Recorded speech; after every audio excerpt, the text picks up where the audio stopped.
پردہ نہ کرنے کے ایک بہت بڑا نقصان یہ بھی ہے کہ یہ ایک شیطانی راستہ ہے اور یہ بے حیائی کو فروغ دینے والی بات ہے۔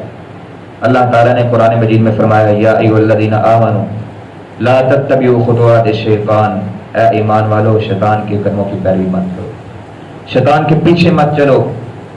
ومن یتبع خطوات الشیطان فإنہ یأمر بالفحشاء والمنکر، جو شیطان کی پیروی کرے گا، شیطان کے پیچھے چلے گا، فإنہ یأمر بالفحشاء والمنکر، شیطان اس کو برائی کے کاموں کی طرف لے کے جائے گا۔ پھر اس کے لیے بے حیائی کے کام کرنا کوئی اتنی بری بات نہیں ہوگی۔ سب سے پہلے جب بے پردگی شروع ہوتی ہے کسی معاشرے کے اندر، ایسا ایسا وہ بڑھتی چلی جاتی ہے، تو پھر اس سے آگے بے حیائی کے راستے بڑے آسانی سے کھل جاتے ہیں۔ اور اللہ تعالیٰ نے جو قرآن مجید میں ارشاد فرمایا وَلَا تَقْرَبُوا الزِّنَا، زنا کے قریب بھی نہیں جانا، اس سے مراد یہی ہے کہ اس کے راستے بند کرنے ہیں۔ راستے کس طرح بند ہوں گے کہ بے حیائی کی طرف جو راستہ بھی جاتا ہے اس راستے کو بند کیا جائے۔ اور راستوں میں ایک راستہ یہ بھی ہے کہ بے پردگی معاشرے سے ختم کی جائے، عورتوں کو چاہیے کہ وہ پردہ کریں۔ اسی طرح بے پردگی یہ یہودیوں کی مشابہت میں بھی آتی ہے۔ نبی صلی اللہ علیہ وسلم نے ایک حدیث میں فرمایا فاتقوا الدنیا واتقوا النساء، دنیا سے بچو، عورتوں کے فتنے سے بچو۔ آپ علیہ الصلوۃ والسلام نے فرمایا کہ بنی اسرائیل میں سب سے پہلا فتنہ عورتوں کا فتنہ تھا۔ تو ہمارے معاشرے کے اندر اگر یہ فتنہ ہے اور حقیقتاً ہے، بے پردگی کا، بے حیائی کا، عورتوں کا فتنہ ہے، تو یوں سمجھیں کہ یہ بنی اسرائیل کے فتنوں میں سے ایک بہت بڑا فتنہ ہمارے معاشرے کے اندر موجود ہے۔ تو ہم نے اپنے آپ کو اس سے بچانا ہے۔ تو یہ سب سے پہلی چیز اللہ تعالیٰ نے عورتوں کے ذمہ جو لگائی ہے اپنی عزت کو باقی رکھنے کے لیے اور اپنی عزت کی حفاظت کے لیے، ان میں سے سب سے پہلی چیز پردہ ہے۔ دوسرے نمبر پہ اللہ تعالیٰ نے عورتوں کو یہ حکم دیا ہے قُل لِّلْمُؤْمِنَاتِ يَغْضُضْنَ مِنْ أَبْصَارِهِنَّ وَيَحْفَظْنَ فُرُوجَهُنَّ، عورتوں کو چاہیے کہ وہ اپنی آنکھوں کے اندر حیا پیدا کریں، اپنی آنکھوں کو جھکا کے رکھیں۔ جب بازاروں میں نکلنا ہو، گلی محلے میں نکلنا ہو کسی کام سے، پہلے تو یہ مخاطب فرمایا، یہ حکم دیا کہ وہ کرنا فی بیوتکن، گھروں میں ہی رہنا ہے۔ اور اگر نکلنا ہو، ضرورت ہو، قل للمؤمنات یغضضن من ابصارهن، اپنی نظروں کو جھکا کے رکھیں، ادھر ادھر جھانکتے پھرنا، جو آدمی بھی اس کی طرف دیکھنا، اس چیز سے اللہ تعالیٰ نے منع فرمایا۔ اگر کوئی عورت ایسی ہو، کسی میں ایسی عادت ہو، تو پھر ایسی عورت لوگوں کے باتوں کا موضوع بن جاتی ہے، جس سے اس عورت کی عزت ختم ہو جاتی ہے۔ اسی طرح اللہ تعالیٰ نے یہ بھی ارشاد فرمایا کہ کسی عورت کے لیے جائز نہیں ہے کہ وہ بغیر محرم کے سفر کرے۔ لا تسافر المرأة الا مع ذی محرم، کسی عورت کے لیے جائز نہیں ہے کہ وہ اپنے محرم کے بغیر سفر کرے۔ اس کا بیٹا، اس کا بھائی، اس کا والد یا خامند، ان کے علاوہ کسی اور کے ساتھ وہ سفر کرے، کسی عورت کے لیے جائز نہیں ہے۔ کئی عورتیں اکیلے سفر کرتی ہیں، اللہ تعالیٰ نے اس چیز سے بھی عورتوں کو منع فرمایا ہے۔ ہمارے معاشرے کے اندر کئی ایسے قصے، کئی ایسے واقعات ملتے ہیں کہ جن میں عورتیں ظلم و زیادتی کا نشان بن جاتی ہیں، نشانہ بنتی ہیں۔ اس کی وجہ کیا ہوتی ہے؟ وہ اکیلی گھر سے نکلتی ہیں یا کسی غیر محرم مرد کے ساتھ گھر سے نکلتی ہیں، پھر بعد میں عجیب و غریب واقعات پیش آتے ہیں، عجیب و غریب کیسز سامنے آتے ہیں۔ تو اللہ تعالیٰ نے اس چیز سے بھی منع فرمایا ہے۔ اس چیز کے ساتھ بھی عورت کی عزت محفوظ رہ سکتی ہے۔ ایک حدیث میں نبی صلی اللہ علیہ وسلم نے فرمایا کہ کسی عورت کے لیے جائز نہیں ہے کہ کسی مرد کے ساتھ علیحدہ خلوت اختیار کرے۔ اور ایک حدیث میں نبی صلی اللہ علیہ وسلم نے فرمایا کہ مردوں کو مخاطب فرمایا کہ تم عورتوں کے ساتھ علیحدہ خلوت اختیار نہ کرو۔ تو یہ ساری چیزیں جو ہیں یہ عورتوں کی عزت کی حفاظت کے لیے۔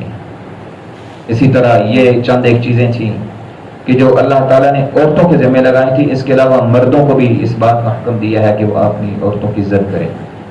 یہ ایسا نہیں ہے کہ عام ایک حکم ہے کہ عورتوں کی عزت کرنی ہے، بلکہ یہ ہمارے دین پہ جو ایک دھبا ہے کہ اسلام کے اندر عورت کی عزت نہیں ہے، یہ دھبا بھی صاف ہوتا ہے ان چیزوں سے، ان احکامات سے، کہ عورت کوئی بھی ہو، ماں ہو، بیٹی ہو، بیوی ہو، اللہ تعالیٰ نے عورتوں کے ساتھ حسن سلوک کا حکم دیا۔ آج مستشرقین ہیں، دنیا کے اندر اسلام مخالف لوگ ہیں جو اسلام کی مخالفت کرتے ہیں، دیر رات ان کی یہ کوشش ہوتی ہے کہ اسلام پہ اعتراضات اکٹھے کریں، اسلام کے اندر وہ کوشش کریں کہ کوئی نہ کوئی کمی اور خامی انہیں میرے ایسے لوگ موجود ہیں، پھر وہ اعتراضات کرتے ہیں کہ دیکھیں اسلام عورتوں کو صحیح حقوق نہیں ادا کرتا ان کے، اسلام نے عورتوں کو پابند کر دیا ہے، اسلام نے عورتوں کو قید کر دیا ہے۔ اللہ اکبر کبیرہ۔ اللہ تعالیٰ نے عورتوں کے ساتھ حسن سلوک کا حکم دیا۔ سب سے پہلے اللہ تعالیٰ نے بیٹوں کو حکم دیا ہے کہ وہ اپنے والدین کے ساتھ حسن سلوک کریں۔ ایک تو عمومی حکم ہے وَإِذْ أَخَذْنَا مِيثَاقَ بَنِي إِسْرَائِيلَ لَا تَعْبُدُونَ إِلَّا اللَّهَ وَبِالْوَالِدَيْنِ إِحْسَانًا، اسی طرح وَقَضَىٰ رَبُّكَ أَلَّا تَعْبُدُوا إِلَّا إِيَّاهُ وَبِالْوَالِدَيْنِ إِحْسَانًا، والدین کے ساتھ حسن سلوک کرنا ہے۔ دوسرے نمبر پہ اللہ تعالیٰ نے والدین میں سے بھی جو ماں ہے، ماں کے ساتھ حسن سلوک کا حکم دیا۔ ماں عورت ہے، ظاہری بات ہے، عورت ہی ماں بن سکتی ہے اور عورت ہی ماں ہوتی ہے، تو ماں کے ساتھ حسن سلوک کا مطلب یہ ہے کہ اللہ تعالیٰ نے عورتوں کے ساتھ حسن سلوک اور نرمی کا حکم دیا۔ والدین میں سے ماں کے ساتھ زیادہ حسن سلوک کا حکم ہے۔ ایک حدیث میں صحابی فرماتے ہیں کہ میں نے نبی صلی اللہ علیہ وسلم سے پوچھا، اللہ کے نبی صلی اللہ علیہ وسلم میرے حسن سلوک کا سب سے زیادہ مستحق کون ہے؟ آپ صلی اللہ علیہ وسلم نے فرمایا کہ تیری ماں۔ فرمایا میں نے دوبارہ پوچھا کہ کون ہے؟ دوسرے نمبر پہ میرے حسن سلوک کا مستحق کون ہے؟ فرمایا تیری ماں۔ تیسرے نمبر پہ پھر میں نے یہ پوچھا کہ میرے حسن سلوک کا سب سے زیادہ مستحق کون ہے؟ فرمایا تیری ماں۔ چوتھے نمبر پہ جب میں نے پوچھا کہ میرے حسن سلوک کا سب سے زیادہ مستحق کون ہے، تو اس کے بعد چوتھے نمبر پہ میرے حسن سلوک کا مستحق کون ہے، تو فرمایا کہ تیرے والد۔ یعنی 3 مرتبہ 3 درجے ماں کو دیے، اس کے بعد چوتھا والد کو دیا۔ تو اس حدیث سے کیا معلوم ہوا کہ ماں کے ساتھ اللہ تعالیٰ نے بہت زیادہ حسن سلوک کا حکم دیا۔ اس کا یہ مطلب نہیں ہے کہ والدین کا درجہ کم ہے یا والدین کی عزت نہیں کرنی، والدین کے ساتھ حسن سلوک نہیں کرنا، بلکہ عورت ذرا کمزور ہوتی ہے، دل کی بھی نرم ہوتی ہے، جذباتی بھی ہوتی ہے، تو اللہ تعالیٰ نے اس لیے فرمایا کہ 3 مرتبہ علیہ الصلوۃ والسلام نے فرمایا کہ تیری والدہ سب سے زیادہ تیرے حسن سلوک کی مستحق ہے، چوتھی مرتبہ فرمایا تیرے والد، تاکہ لوگ زیادہ سے زیادہ اپنی والدہ کی خدمت کریں، اپنی والدہ کی بات مانیں، اپنے والدہ کی جذبات کو ٹھیس نہ پہنچائیں اور صحیح طریقے سے اس کی خدمت کریں۔ اسی طرح بیٹیاں جو ہیں، بیٹیوں کے ساتھ نبی صلی اللہ علیہ وسلم نے بہت زیادہ حسن سلوک کا حکم دیا ہے، اور بیٹیوں کی پرورش آج کل ہمارے معاشرے کے اندر بھی ایسے بد نصیب لوگ ہیں کہ جو اس کو بڑا ہی عجیب و غریب نگاہ سے دیکھتے ہیں۔ کئی لوگوں کے گھر میں بیٹی پیدا ہو تو وہ پریشان ہو جاتے ہیں، اور زیادہ بیٹیاں ہو تو اس کو نحوست کی علامت سمجھنا شروع کر دیتے ہیں، حالانکہ اسلام نے اس چیز سے منع فرمایا، اور اسلام نے بیٹی کو رحمت قرار دی ہے۔ آپ علیہ الصلوۃ والسلام نے فرمایا کہ جو شخص 2 بیٹیوں کی پرورش کرتا ہے وہ اور میں جنت میں ایسے ہوں گے جیسے یہ 2 ہوئی ہیں، یعنی ایسے شخص کو نبی صلی اللہ علیہ وسلم کا ساتھ نصیب ہوگا۔ ایک حدیث میں یہ ہے کہ جو آدمی اپنی 2 بیٹیوں کی پرورش کرتا ہے اور اللہ تعالیٰ نے اسے بیٹیاں جو عطا کی ہوں اس پہ وہ صبر کرے، تو کل قیامت والے دن یہ بیٹیاں ایسے آدمی کے لیے پردہ ہوں گی۔ پردہ کس چیز سے ہوں گی؟ جہنم کی آگ سے۔ ایسے آدمی کو کل قیامت والے دن جہنم کی آگ چھو بھی نہیں سکے گی۔ تو یہ بیٹیاں اگر اللہ کی رحمت نہیں ہیں تو اور کیا ہے ہمارے لیے؟ اس لیے بیٹیوں کی پرورش سے اکتانا نہیں چاہیے، پریشان نہیں ہونا چاہیے، بلکہ جب بیٹیاں پیدا ہوں تو اس پہ اللہ تعالیٰ کا شکر ادا کرنا چاہیے۔ یہ جو مزاج ہے کہ بیٹیوں کی پیدائش پہ پریشان ہو جانا، یہ دور جاہلیت کے لوگوں کا مزاج تھا، یہ ان کی عادات میں سے ایک عادت ہے۔ قرآن مجید میں اللہ تعالیٰ نے فرمایا وَإِذَا الْمَوْءُودَةُ سُئِلَتْ بِأَيِّ ذَنبٍ قُتِلَتْ۔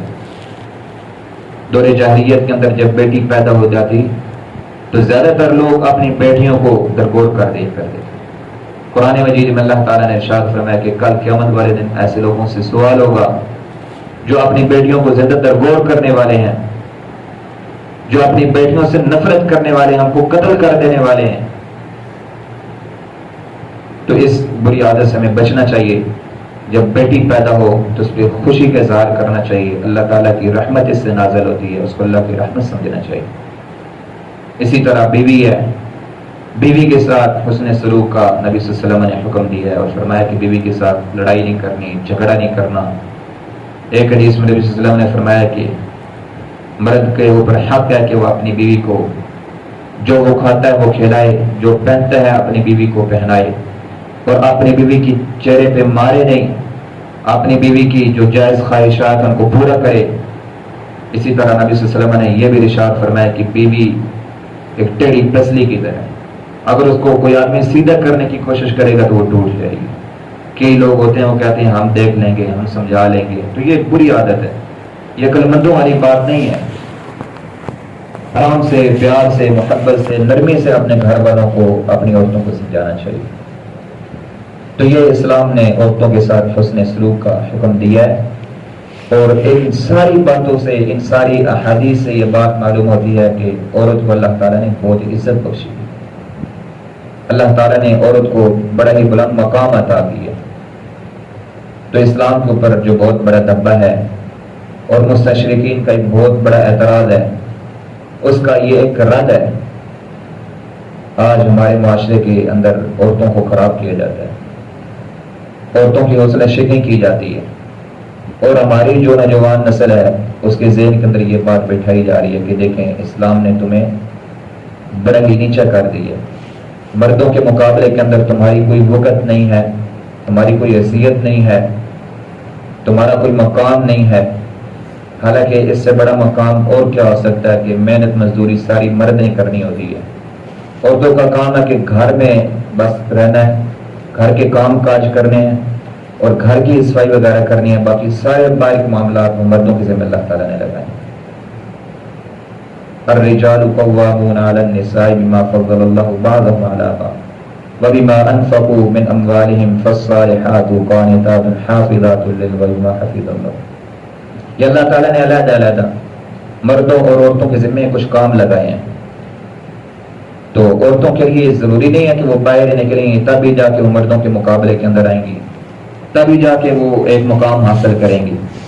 یہ سارا مغربی ممالک کا جو گن ہے وہ آج ہمارے ذہنوں کے اندر، ہمارے معاشرے کے اندر وہ ڈالنا چاہ رہے ہیں۔ تو ہمیں خود اپنی عورتوں کو یہ بات سمجھانی چاہیے، ان کو حوصلہ دینا چاہیے، ان کے ذہن کے اندر یہ بات بٹھانی چاہیے کہ نہیں، اسلام نے تمہیں بڑا مقام دی۔ تو اللہ تعالیٰ ہمیں ان ساری باتوں پہ عمل کرنے کی توفیق عطا فرمائے، اور یہ جو عورتوں کے حقوق ہیں اللہ تعالیٰ ہمیں ان حقوق کو سمجھنے کی توفیق عطا فرمائے۔ اقول قولی ھذا استغفر اللہ لی ولکم۔